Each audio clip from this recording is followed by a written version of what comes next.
Yeah, so if you've been watching my channel, you know that the Fed and the Federal Reserve and the head of the Fed, Jerome Powell, have been raising interest rates. They just raised interest rates again.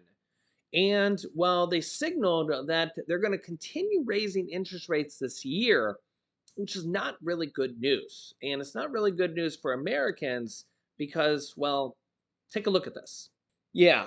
And this is where it gets really, really bad for the average American. You can see here US credit card debt jumps 18.5% just since last year and hits a record $930 billion.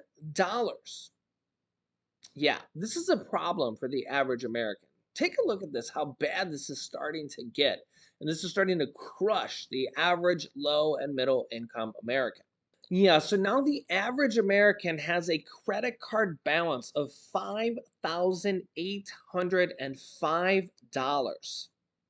Yeah.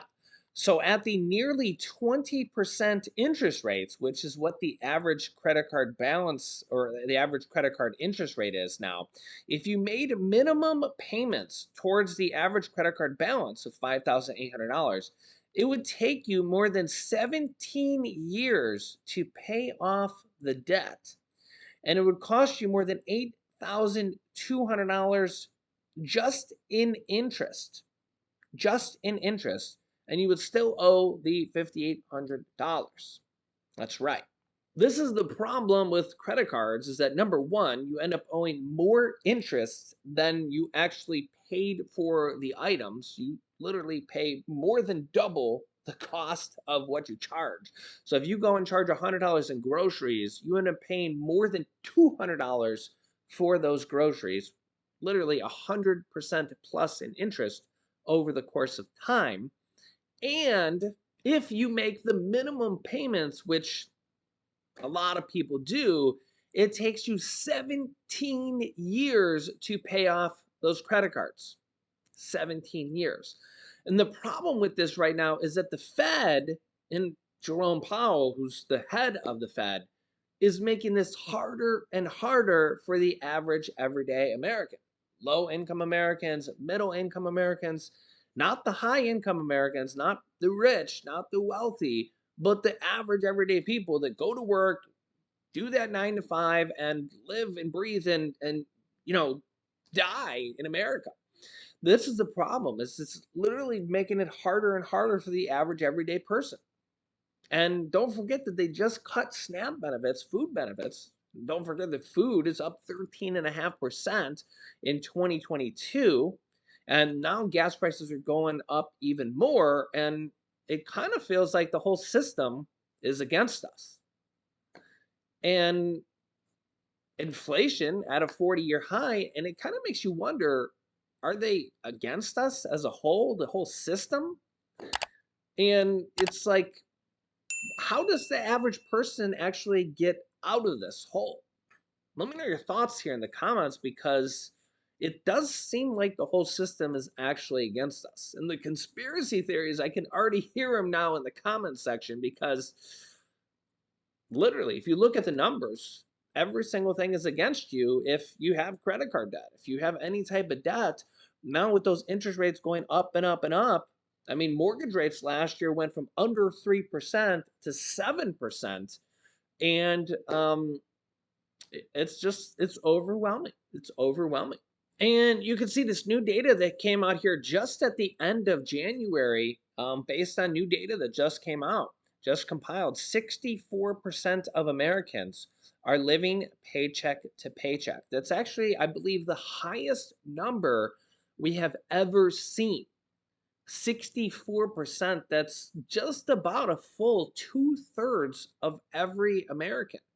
So when you walk down the street or when you drive down your street to go home, two out of every three homes is living paycheck to paycheck, which means that they basically have no savings.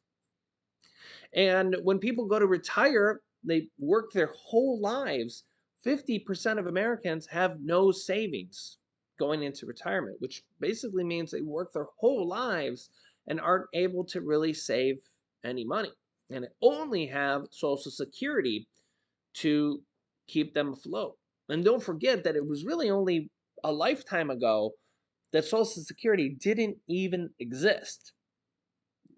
Basically, the Great Depression is when they said, "Oh my gosh, we have to now create Social Security," because before the Great Depression, Social Security didn't even exist. That's right. So imagine if you were in the Great Depression and there wasn't even Social Security to rely on.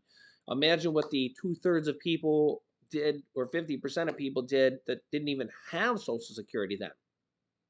You literally couldn't retire. You had nothing to lean on.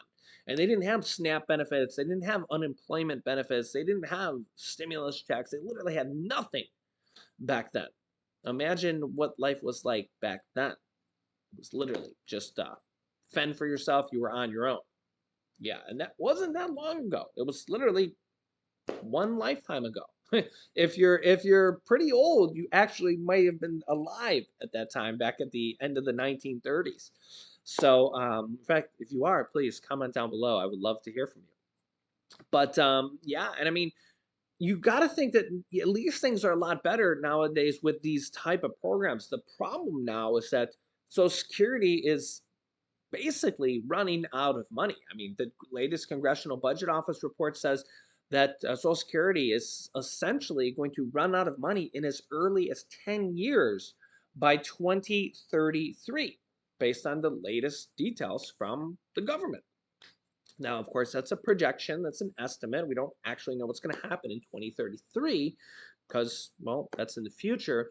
But Congress is trying to fix it now, and there's all sorts of things that we've been covering here on our channel on what they're going to do.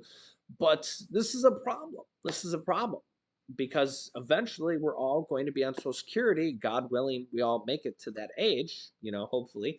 I'm not quite there yet. Maybe you are, but this is all a significant thing in our lives. And the problem is everybody pays into it.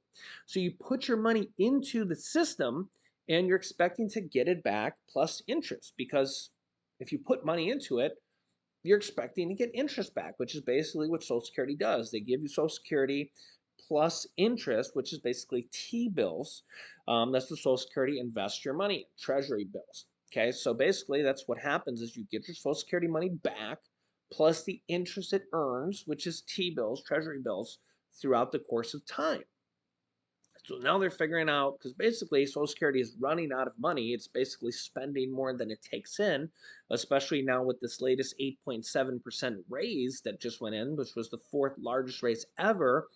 Social Security is essentially running out of money now, with baby boomers now retiring more and more by the year, which was the largest group of population all retiring at once. They got to make some changes. And the problem is nobody can agree what changes can fix Social Security.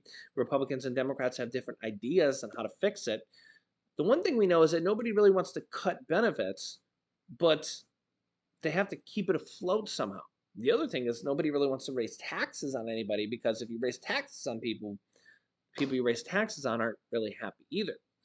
But the problem is that if you don't cut benefits and you don't raise taxes, how do you fix Social Security? And thus is the problem.